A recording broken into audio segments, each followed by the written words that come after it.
Hoffman, escritor, autor del libro La Carta, libro más que polémico, libro que el propio presidente Chávez tuvo mucho que decir. Se tocan unos temas allí desde la muerte de Bolívar y algo que hoy está en la palestra, que es la liberación de la Florida. Me acuerdo que en ese programa el presidente Chávez no lo sabía, hizo hasta mención de ese tema. Así pues que, bueno, nada, buenos días, Jorge. Buenos días, gracias por la invitación a todos los amigos de Hola 90 y cuánto, 89.5.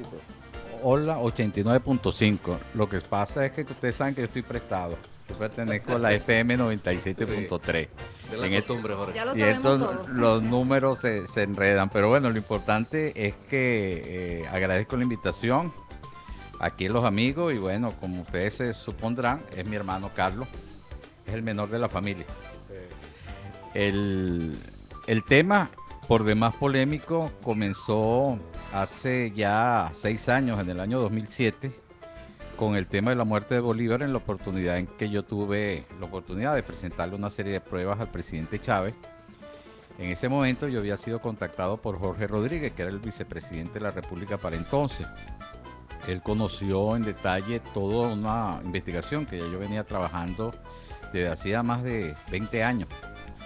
El primer sorprendido sobre el tema fue el propio presidente, que le pareció increíble que dentro de la historia de Bolívar existiera un misticismo como el manejo de códigos y signos para él dejar a la posteridad una carta que escribió al borde del sepulcro, señalando con códigos una información que me correspondió a mí develar y que me llevaron a la conclusión de que Bolívar había sido asesinado.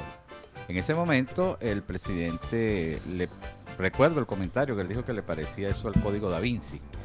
Y puedo decir que fue el más incrédulo. Al principio no estuvo muy convencido, pero luego con una serie de informaciones que le fui llevando, evidentemente quedó convencido de ello. Y fue cuando en el año 2007, cuando se cumplía un aniversario más de la muerte del Libertador, en el Panteón Nacional se iba a realizar un acto muy formal, al cual yo fui invitado por Miraflores, junto con los 5 embajadores. Como ustedes saben, los 5 embajadores que constituyen la República Bolivariana para entonces, que era el embajador de Colombia, el de Ecuador, el de Bolivia, el de Perú y el de Panamá. Y obviamente Venezuela constituían ya las 6 repúblicas. Lo que luego el presidente se sorprendió es que existía una 7ª república que había liberado Bolívar, que era la República de la Florida. Entonces, en ese momento, en ese acto que hubo en el Panteón Nacional, él constituyó una comisión justamente a solicitud de un planteamiento que yo le había hecho. Le había dicho en un informe que le presenté que ameritaba que se hiciera una investigación profunda sobre la muerte de Bolívar. Y efectivamente así fue, se creó la Comisión para la Investigación de la Muerte de Bolívar, en la cual yo comencé a participar como asesor de esa comisión que dirigía para entonces el vicepresidente Jorge Rodríguez y luego le respondió a Ramón Carrizales.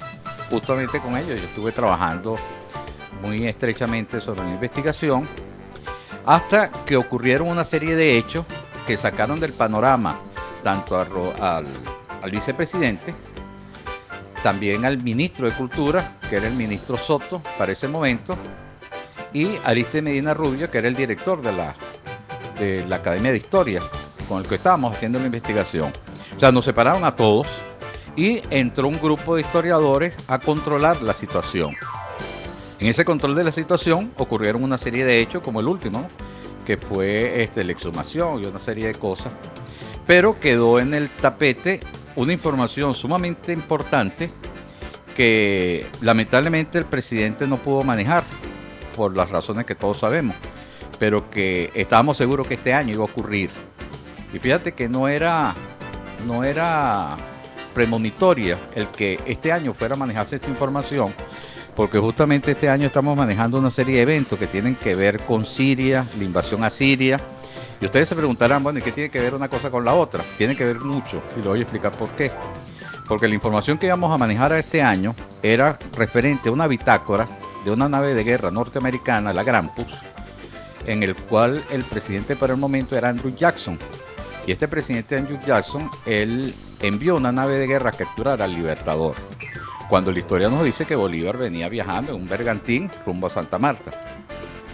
La bitácora de la nave de guerra cambia todo ese panorama, esa historia romántica que nos han contado, y nos cuenta más bien una historia truculenta de un libertador que iba dispuesto a invadir a Venezuela cuando Páez había alzado con el poder, pero fue sorprendido en alta mar por una nave de guerra norteamericana enviada por el presidente Andrew Jackson, que lo aborda de manera violenta a través de un disparo de cañón y le hace entrega de una carta que evidentemente tendría que tener connotaciones de captura, de una serie de hechos.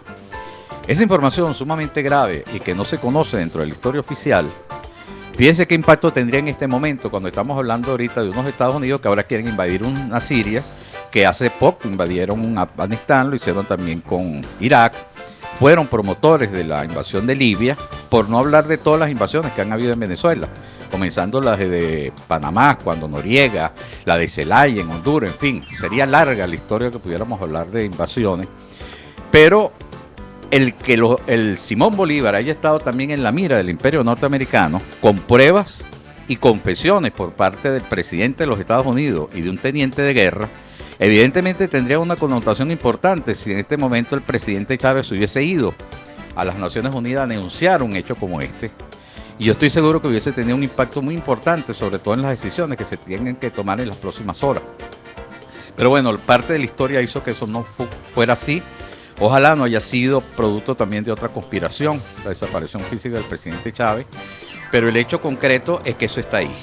Ahora, ¿qué unía todos estos elementos, tanto a la muerte de Bolívar como las situaciones imperialistas que tienen que ver con los Estados Unidos? Un hecho muy importante, que es la República de la Florida. La República de la Florida desapareció del acontecer histórico de todas las naciones y fue prácticamente la segunda república que liberó el Libertador.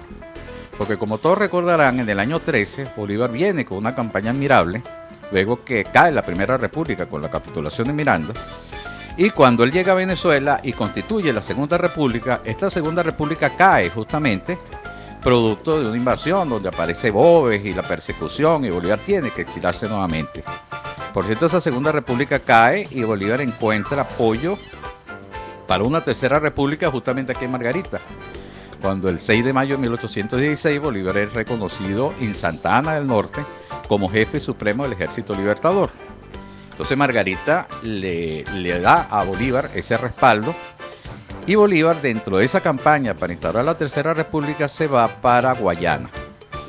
Ya estando Bolívar en Guayana, ocurren hechos que lo hacen a reflexionar, como cuáles: que los españoles que él estaba combatiendo justamente en la región de Guayana siempre tenían pertrechos de guerra, armas y municiones, y parecía imposible que eso fuera, porque él tenía prácticamente cubierto todos los francos por donde pudieran llegar las municiones. Hasta que ocurrió una situación donde capturan dos naves de comercio que venían de los Estados Unidos con bandera norteamericana, con armas y municiones para los españoles, cosa que no podía ser. O sea, ¿cómo era posible que los Estados Unidos estuvieran dándole armas y municiones a los enemigos? Pero así fue la goleta Tigre y Libertad, que fueron capturadas en el Orinoco. En ese momento Bolívar se hace un planteamiento que tenía mucha lógica. Si era legal